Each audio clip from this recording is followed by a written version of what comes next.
South ఇండియాలోనే అతి తక్కువ ధరలకి రత్నాలనందించే ఏకైక సంస్థ 6JVR.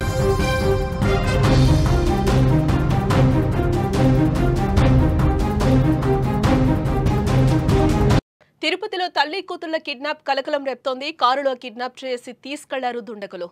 కిడ్నాప్ సమయంలో భర్తకు లొకేషన్ షేర్ చేసిన ఆ మహిళ కిడ్నాపర్ ను వెంబడించి పట్టుకున్నారు పోలీసులు. సినిమా తరహాలో కారు రివర్స్ చేసి కిడ్నాప్ చేశారు. కిడ్నాప్ చేసిన వ్యక్తి అజీజ్ గా కూడా గుర్తించడం జరిగింది. అజీజ్ పై గతంలో అనేక కేసులు ఉన్నట్లుగా కూడా పోలీసుల విచారణలో బయటపడుతున్నాయి.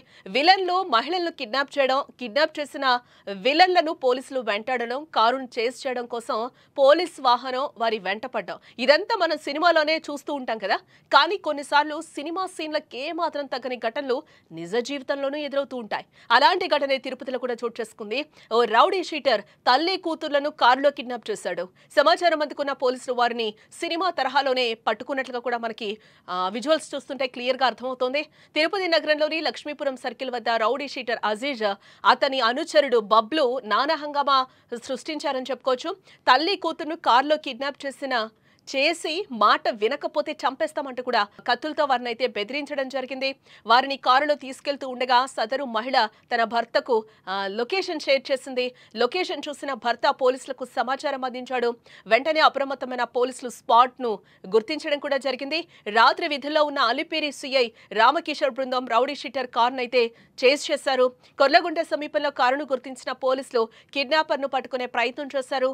అయితే రౌడీ షీటర్ వెంటనే కారును ముందుకు తీసుకెళ్లాడు. రెండు కార్లు ద్విచక్ర వాహనాలను ఢీకొడుతూ కూడా భయభ్రాంతులకు గురి చేసి పారిపోయే ప్రయత్నం చేశారు. అయినా కూడా పోలీసులు వెనకాడలేదు. చివరకు సిఐ రామ్ కిషోర్ బృందం సినీ తరహాలో కారును వెంబడించి వారిని పట్టుకోవడం జరిగింది. తల్లి కూతుళ్లను క్షేమంగా ఇంటికి చేర్చి రౌడీ షీటర్ అజీజ్, అతడి అనుచరుడు బబ్లునైతే పోలీసులు అదుపులో తీసుకున్నారు.